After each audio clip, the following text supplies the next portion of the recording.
Welcome back, everybody. Of course, you know me. My name is Dr. Keith McNally. This is another edition of the Envision Speaker Series. I'm here with two very wonderful ladies, and I want to get this right. Krista Tupala. You got it. I appreciate that. And Allie Stone. And Allie, we've had conversations before, and you've got very personal and very vulnerable in those conversations, and I fully appreciate that. We may not get as personal today, but we are going to talk about vulnerability, but specifically in the crux of leadership. And so there has been a lot of conversation around mental health and what it means to be emotionally and psychologically healthy um, in the scope of the human race at this point. We are very much in a standstill of what it means to be healthy because it looks like we're going in an unhealthy dynamic across the globe. But when it comes to leadership, and you both are leaders respectively in different ways, we're going to talk about what it means to be healthy in terms of leadership. And I don't want to take away from the value here. I want each of you to introduce yourselves and what brings you to this table and what you expect to get out of this conversation. I want to start with Krista, please. All right. So yeah, my name is Krista. I've been in the hospitality industry for, my gosh, 20 plus years. I started as a young teenager, and have worked all the different positions. I've had many other career paths in my life, but this hospitality and leadership is just one that I have fallen in love with. And just I think my personal growth in the industry, along with all the changes and challenges that, either the world has hit us with or the teams have hit us with, just growing as a leader with my team, has been a really beautiful journey to look back on. There's been so many challenging moments, but yeah, just so many amazing moments of growth for myself and my team. And yeah, I do think just being able to lead with mental health in the forefront is just such important way to lead. I think in any industry, but even more so the hospitality industry. There's just so many challenges in that industry. So Well, that's yeah, before you get any further, let's yeah. introduce Allie. I want to give her time to just say hello and let's jump into the conversation. Allie, hi.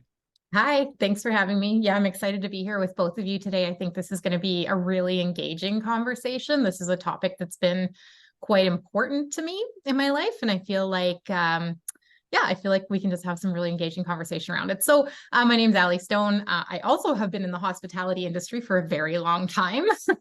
I was lucky enough to work with Krista for well over a decade and mentored her into my director role in the hospitality organization, and have since stepped out, and I'm now running a company called The Inspired Leader, where I work with different organizations and help them with mid to senior level leadership development, as well as I work individually with women, helping them in their careers and developing their business. And so still working with leaders, and it's incredible. So yeah, just grateful to be here today. Thanks, Keith, for having us. Well, absolutely. So let's go to the second question I had. What do you want to get out of this conversation, and how do you want to inspire leaders out there who are listening and saying, my team or my organization or my business, whether it's a startup or 10 years running, I'm having some problems. I'm having some troubles. I'm having some issues, and we want to leave them with something. So let's start with Allie and go back to Krista. What do you want to get out of this conversation? I hope that between the three of us, we can have an interesting conversation that maybe just expands perspectives a little bit, right? Because this is something I'm always thinking about. And I hope for the listener or anybody viewing this, they can see that maybe there are alternative ways of thinking about or approaching mental health as a leader or in your business or in your organization. And maybe that can be supportive of some growth or some change for you that can help your business succeed on a different level. Cool. Krista? Yeah, I think to put it in point form, just that a workplace that values the heart and the mind of their team is a workplace and a team that's going to thrive. And when we can figure out those pieces, yeah, just amazing stuff happens. Well, then let's look at that as our target. Let's find out where the heart can fit into the leadership paradigm. And before we do that, let's talk about what leadership has been traditionally. So you both said that you've been in the hospitality industry for well over 2 decades. I heard both of that from the two of you. What did leadership look like 20 years ago? Do you want to start, Allie? Different. I will say that.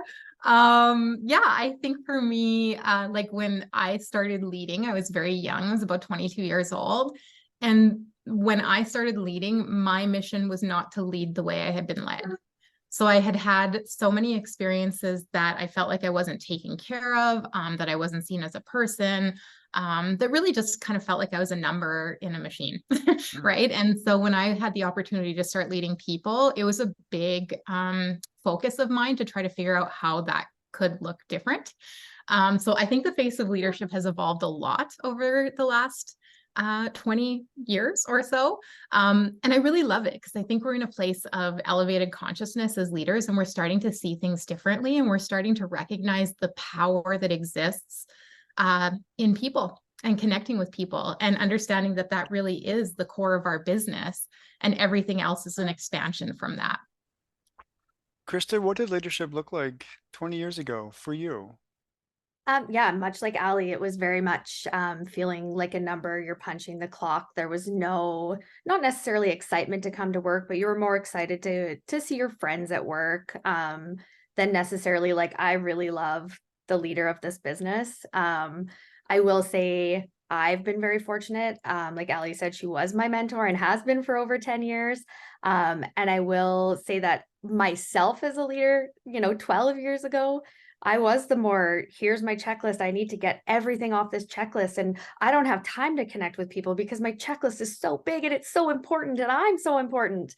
But that's not it. And so, like, I feel so fortunate that I did have a leader like Allie and the other leaders I work with in this organization, because very quickly I was able to change my leadership style, which felt a million times better, let me tell you. But being able to look back, like Ali said, and say, I don't want to lead people the way I was led, has been a really good reminder if I have tough days.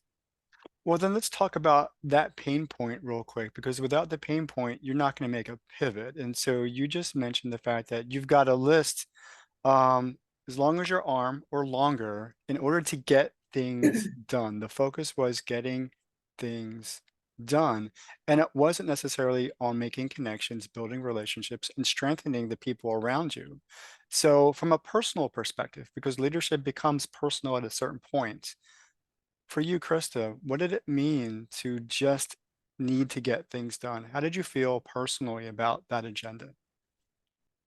I mean, I still think it's always important to get things done because that is just part of business. But for me, the beauty in it was like, once I started leaning on people and connecting with people, they all wanted to be a part of it. And so I was able to show up for them in a different way by connecting. And then I was able to start, my to-do list became everybody's to-do list. And we all worked collectively to get everything done. And for us, the common goal in hospitality is making sure people are like taken care of. And that's like not only our guests, but our team and ourselves. And so if we're not like taking care of ourselves by, giving out some to-dos on our to-do list, or taking care of our team by making them feel seen. And like, I actually think helping somebody take something off their to-do list does make people feel good. It makes them feel like they're part of something bigger. And in turn, we're taking care of them in that sense. So yeah, I think for me, that's what it meant, was showing up for them in a different way. And then we all started checking the list, right? And so it wasn't just on one person as a leader, and it didn't feel so heavy and daunting anymore. So, Ellie, any thoughts on that? What did it mean to just need to get things done? Now, from our conversations, it always seems that you had a different idea about what you wanted to do as a leader. And so we're going to get there in just a bit. But thinking about what Krista just said, there's a lot of responsibility to run a business. I mean, leadership is still partly running a business, and we're going to separate management from leadership. but you have to get things done. But what did that make you feel, or how did you feel about that from a personal perspective? Well, I'm sitting here smiling as Krista's talking because I watched her put the key in that door and unlock it as a leader and like figure that out. So that was pretty cool to hear her talk about that. I always think about this, Keith, in the way of Covey talks about it, to-do list versus a to-be list. So what's on your to-do list are the tasks. They are the logical things. They are the things that are often pressing from the outside world, and they feel like they're things that we have to accomplish. But often we don't. Those aren't the things we need to be doing. What we need to be doing is looking at our to-be list. We need to be looking at how we want to show up as a leader. The ways in which we're going to take care of our people. And just like Krista, kind of referring to what Krista was saying there, she learned to take care of her people by sharing that to-do list with them. She empowered them to grow as people and to like get to this place where they felt like they were contributing, right? And so I think there's this really beautiful place to this. I'm going to have to stop for a second because I don't know what's wrong with my dog. You're going to have to do an edit. Can you hear him? I think he's fantastic. He's gonna make Oh my he's God. adding Hang on a value to the second. conversation. He's gonna learn something. I'm going to But bring him up here.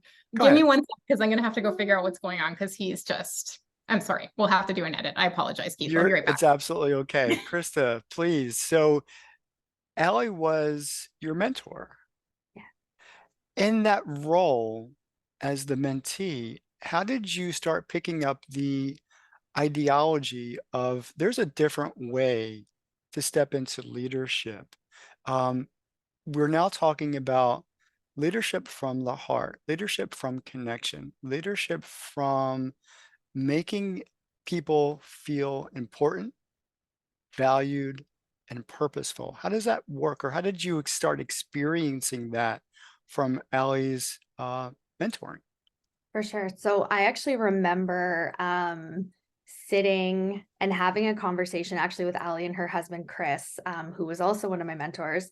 And I was struggling. I was having so many hard days. I was just a couple months into leadership, maybe a few months into like a general manager position at the time. And their advice was, you need to be vulnerable. And I was like, no, nope, nope, hard no, not doing it. I like all my life was Well, taught you put your feelings in.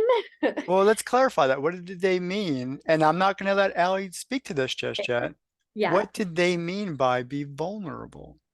It's So I interesting. mean, a lot of my struggles was me holding on to everything, me not even a trust thing, but like not wanting to let people know that I needed more, and wanting to show them that I was worthy of being their leader and that I could do it all.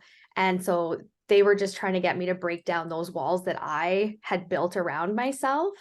And so yeah, it was horrifying. I will not lie. It took me a while, but a very short while. And I remember the very moment where I like had a complete breakdown with probably 10 team members and was like, I can't do this. I'm not showing up for you guys. I'm not showing up how I want to. I am taking on the world and I'm putting myself on a pedestal. You guys haven't put me there. And so I'm not leading in a fair way.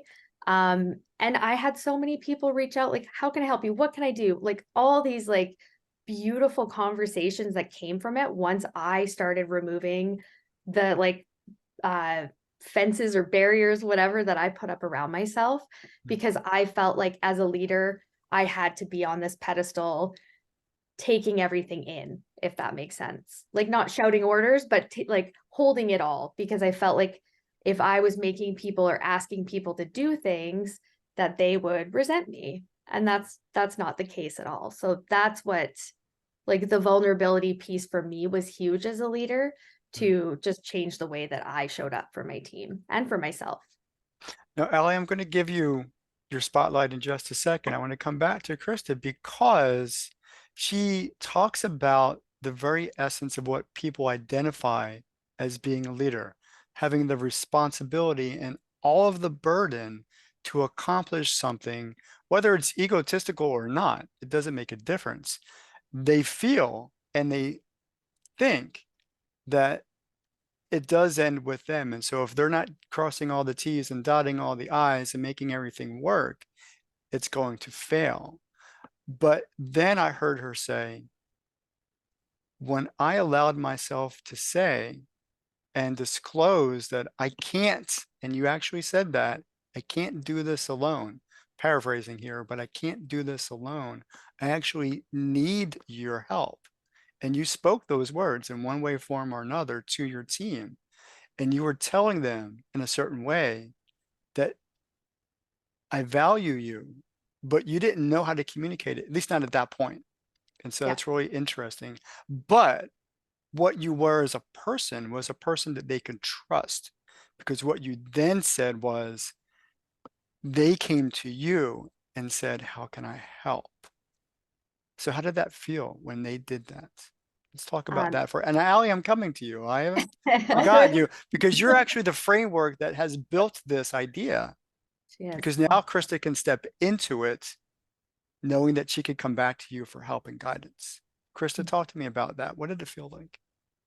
Um, I I think that in that moment, I remember feeling just that this team did trust me, because if they didn't, they wouldn't have come to me. So I did feel like I had connected with them on a deeper level in that moment. And for me, it just freed up that like space to allow myself to connect with them on a personal level. Personal being like just getting to know their deepest desires. Like, what do you want out of life? What, is this your goal? What's your goal? What are you working on? How can I help you get there? And so like just that moment in our pre-shift where I had my meltdown and my moments of vulnerability, it opened up this like deeper level of trust, and just relationship building with my brand new team. So now, Allie, I'm going to bring you back into the conversation, because you and your husband did something really unique with her. And they said, you told her, be vulnerable. I don't know how you said it, and I'm probably saying it not exactly the way you said it, but you gave her permission, one, to be vulnerable, and two, to actually fail. You actually Mhm. even though you didn't say the word, I know it's in there. You gave her permission to fail because she's human. Mhm. What did I you think learn to do that? I think I always wanted our leaders to fail. Talk to me Not about that. not catastrophically. Right. Of course not. You don't want the business to fail, but Uh, making mistakes is going to be part of the learning experience. it's such a big part of our growth and development as leaders. So, Right. we can sit in sessions and learn strategy and go to workshops and conferences and all of these things. But if we don't go out there and actually have these real life experiences, it never really registers on the same level. So once Krista took that advice and said, "Okay, I'll try this." I don't know what I think about you guys. You're kind of crazy, but I'll go try be vulnerable. She didn't say that though. No, Got she didn't. it. But she was nervous, right? And as she talks about that, I'm like, oh my gosh, yeah, like that was a pivotal point for her. And I think it was a pivotal point for me when I started to recognize that vulnerability is challenging, and as leaders we often have to go first, but it's also a gift. And I think Krista just highlighted that really well, right? Like it was like a gift to her team. And Mhm. so yeah, so I think that the failure piece is okay. I actually don't use the word failure. I use the word opportunity. I think everything is an opportunity. If something doesn't work out, it's an opportunity to learn, to recalibrate. And the best leaders, I believe, in the world are the leaders who have had those personal experiences, who have said, okay, I'll go first. I'll go out into the field and see what happens. I will challenge this thought pattern I have or this belief, and I'll see if I can think differently and if that evolves the way my team responds or whatever that is, right? And all of these actions are so vulnerable because you don't know what's going to happen on the other side of it. And so yeah, I think that answers your question, but kind of went off there. But I think Krista just highlighted that really beautifully as well, too. Yeah. Well, one, she did, and two, she acted upon it. And so Mhm. we're learning a lot about trust in this conversation, because even though she may have thought you and your husband were kind of out there at the time, she put enough trust in you as her teacher, as her mentor, as her guide, as her coach, to say, let me at least try this.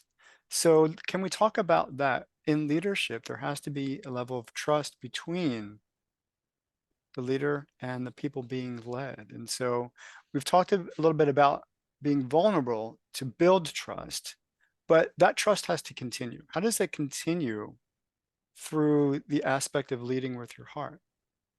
Do you want me to, Either of you can step into this conversation. Krista, do you have an answer or do you want me to go? Yeah, I mean, I think that it comes from like a couple things. So one, showing up as yourself, but also empathy, like seeking to really truly understand the team that you're leading. I think that that builds trust. And like, whether you're celebrating a birthday, whether you're celebrating, maybe they just got married, whatever it might be, maybe they had a baby, a new home, anything like that. Maybe something not so great's going on in their life, but you show up for them and you show up, even if it's just a listening ear. I think that that really helps to maintain the relationship and to just keep it growing too. So, which I think is when the trust falls into place. I So also think it's built in the small moments too, right? So those really small moments, the moment where, to me, it was small, sitting down and talking to Krista and saying, go try being vulnerable with your team. But that was a big trust building moment for both of us, right? And Krista and I have experienced many of those together, but I think it's like being open to that we're all, even though I'm going to use air quotes, it's work, it's our careers, we're showing up to do something every day. It's still life. We're still experiencing life while we're there.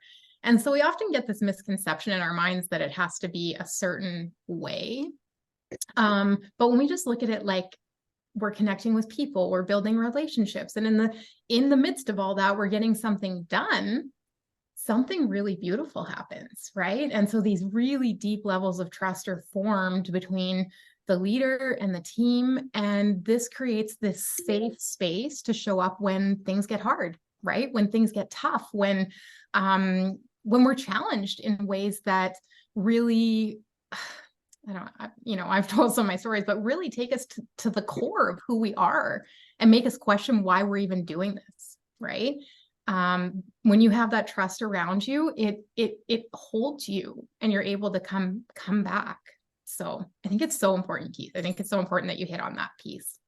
Well, I appreciate that. Now I'm going to hit on something else that is hitting a lot of people at the same time, and that is the mental capacity of the human race at this point. And that's kind of a big scale. And so I want to bring it down to that in terms of leadership. When your people come to work every day, they are facing stressors at home, stressors in whatever, the community. It could be anything, monetarily, personal, physical, and they bring that whole person to work every day. And you know this as a leader, and you know this as a leader who addresses people right where they're at. And you've both said that. So, how do you help people in your team, in your organization, deal with those things that they may be hiding, or, they're not coming as their whole self because part of their self is broken? And you need to, one, recognize that, and two, deal with it, because if they're broken, they ain't giving you 100% to what they should be doing while they're at work. How do we address that? Because we're moving into the idea that now mental health is a real issue, and as leaders, Yeah. we need to address it. Yeah. How do we deal with a broken person? I mean, I think for us, like, in our organization, I feel truly lucky that I do get, like coaching calls with the general managers that I work directly with. Like for example, this morning I had a call with one of my store leaders, who's having a really hard time, and the conversation was not work focused. We just talked about her for an hour. I gave her a safe place to be herself, to cry, to let everything out that she needed to let out. And we talked about a few steps to take to get on with the day, because she did have to go and show up for her team. And it's like, do you need to take today off? Do you need to go home? And like, how can I support you? So I don't think that a lot of industries have, I don't know if privilege is the right word, but I feel lucky that I can provide that for my team. And I hope that they feel lucky that they have that. I know she communicated with me after just thanking me for the time. And so I hope that I was able to help her get into a better place to show up for her team.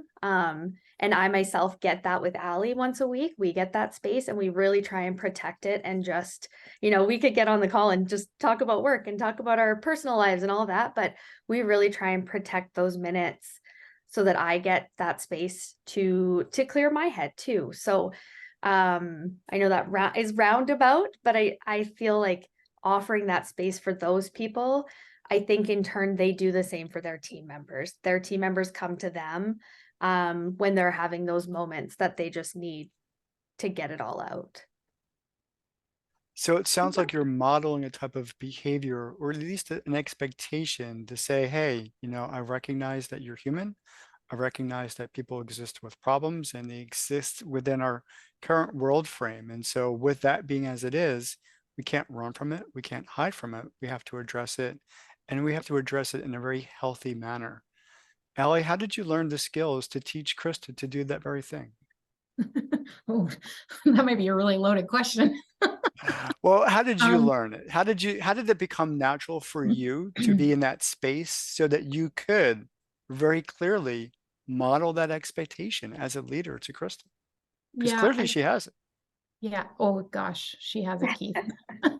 I was like, she has to come on this conversation because I just like every time I talk to her, she teaches me more than she recognizes now these days, 100%. So, I think it really does go back to the vulnerability for me. It was accessing vulnerability. It was being vulnerable as a leader, learning how to be vulnerable with myself. I think really good leaders also, and this is just a self-reflection of my own experience, they do the personal work too. So they do the personal work to understand the things that go on in their own lives, maybe with their own mental health. And for me, this is just my own personal reflection, but it has been really important to me. And I'm not always in the best place. Sometimes I'm in a better place than others. But I have a self-awareness about me now that I know if I'm starting to tip to a place that's not supportive or some depression or something like that, that I go and I do the work now because it's so important that I can model that type of behavior too, because I think when we take care of ourselves, we have more capacity to take care of others. I had another thought too, as you were talking about the team member that might hide, when something's going on and come to work and then not show up as themselves. Mhm. I think there's also work we can do as leaders to understand what those signs are. So if you have a team member who's showing up at work and having like outbursts and you have no idea why, well, that's a pretty big indicator that something's going on in some other area of their life that's affecting their work. And we try to silo these things, right? We try to put them in containers, but that's not life. That's not how life is. Everything touches everything. All of this is energetically connected. And so the moment we start to accept that and realize that, we say, oh, Steve's like really, really having some outbursts today. Something must be going on. And as a leader, we start to click in, and then the vulnerability comes in. Then we step in and say, hey, Steve, what's going on today? Like, how can I support you? Do you want to have a conversation? Maybe he's not ready for that. But being there, being open, being vulnerable, and just offering that space means so much to people down the road. So with all this conversation, we've been talking about something. Now I want to pivot the conversation so that we can kind of teach something to those who are watching and listening. How do you teach vulnerability? How do you teach somebody to be comfortable in vulnerability? That is not easy. Krista already said it wasn't easy. She thought you were nuts. You probably didn't say it, but she stepped into it because at a certain level, she thought a couple of things. I'm going to make some assumptions, Krista. One, it was a safe place to become vulnerable. And two, you had the backing of Allie and her husband at the time to say, if anything, if I screwed it up, I know where to go run to and blame. No, I'm only kidding. I know where to go back to and say, hey, I didn't do this right. Can you help me fix it? Mhm. Yeah. Yeah. Can you talk to that?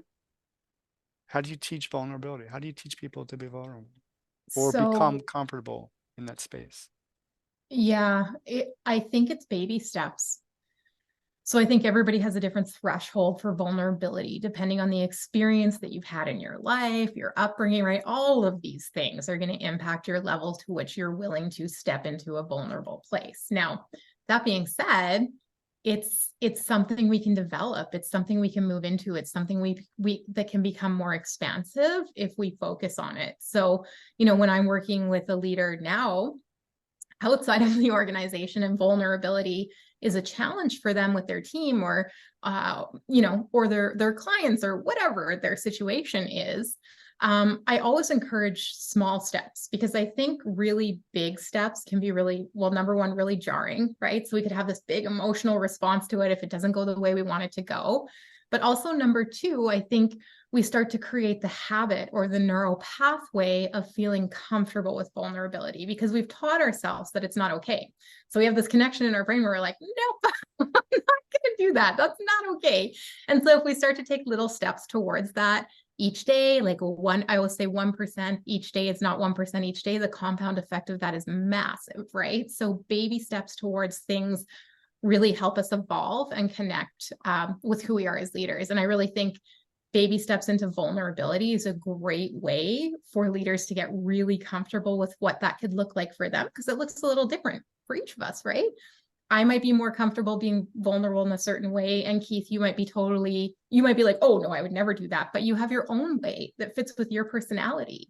And so you need to discover what that is, right? And so doing that in small steps can be really powerful for you and give you a lot of confidence as a leader. Krista, how do you Um, teach somebody to be vulnerable? to add to Ali, we do a leadership session with a small, 12 of our leaders from our organization, and it's like a 6-month process with one session a month for the 6 months. And so I actually did just touch on vulnerability last week with them. And so we talked about the dark side of not being vulnerable and kind of what you're holding in and what you're not sharing. But then we also talk about the beauty of vulnerability and how, it provides new opportunities. It provides opportunities for growth for yourself and for your team. It provides opportunities for new connections with strangers if you open your heart to being vulnerable. And what I thought was really neat, is at the end of the session, we always say, like, what's your takeaway from today? What is one thing that you are going to take and try and work with over the next month? And I would say 50% of the group was vulnerability, which we also talked about values that day. And I for sure was like, oh, it's all values. But it was very interesting because they're newer leaders.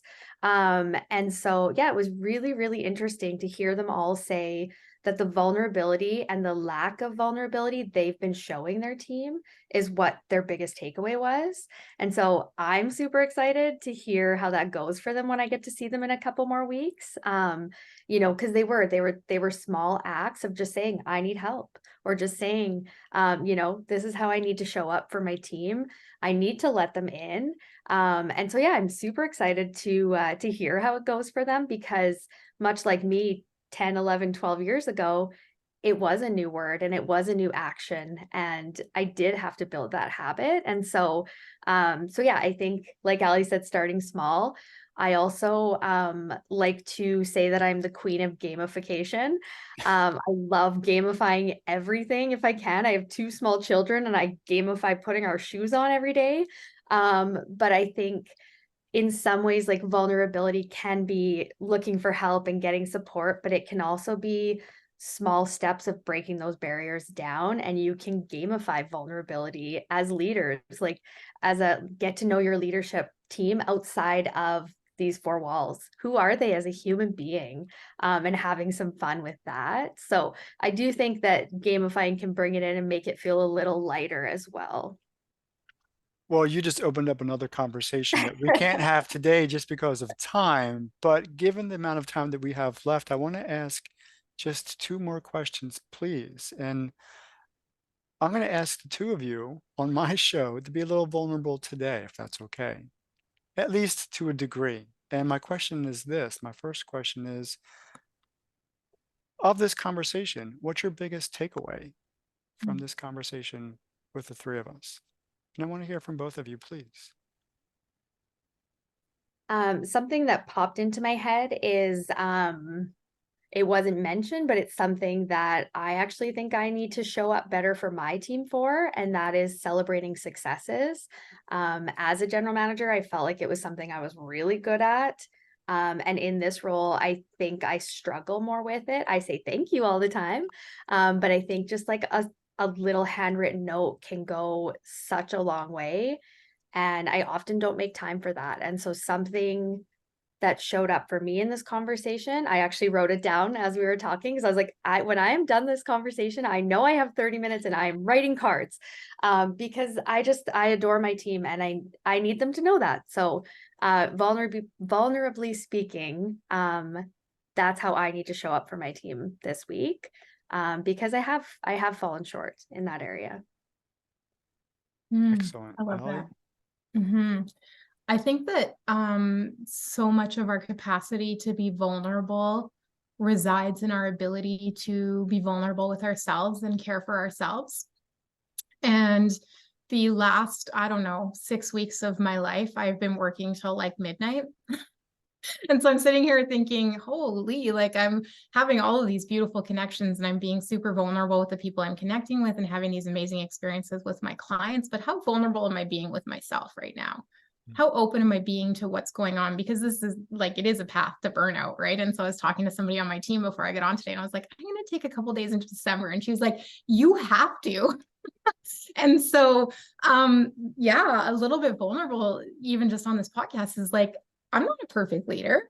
I'll go into phases where I work all the time and don't take care of myself. And so I think this conversation is just a good reminder for me today. Like it's really timely that it's time to take care of myself too, so that I can continue to evolve myself as a leader and take care of people in the way I want to. Well, I appreciate that. And you just shared such tremendous value to our audience. But one more question. I want you to give our audience something to do today that they can become more heartfelt in their leadership, please. Just something small. So fun. Krista, do you want to go? I think for me, it's just set aside 15 minutes of your workday and get to know your team, whether that's one person in 15 minutes. If it feels big to you, start small, 2 minutes per team member. Just how was your day? What did you do last night?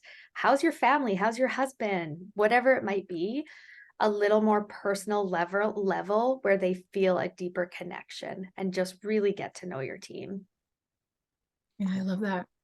I think I would take that internally too, just from my last reflection or my takeaway is like, if there's something you could do for yourself as a leader, because when we take care of ourselves, we take care of our people, we show up better. And so if there's anything you could do for yourself today, or after hearing this as a leader, that you could give yourself 10 minutes of self-care or some space, some white space to breathe in your day, or whatever that is, nourish you, you'll be able to nourish and show up for others. And so I think it's just an important reminder for all of us from time to time, especially going into the holiday season. Especially so for those who are watching, listening, this has been recorded in mid-November. About time for American Thanksgiving, right? Absolutely. Yeah. Allie, Krista, thank you so much for this conversation. For those of you who are watching and listening, I'll see you next time. Take care.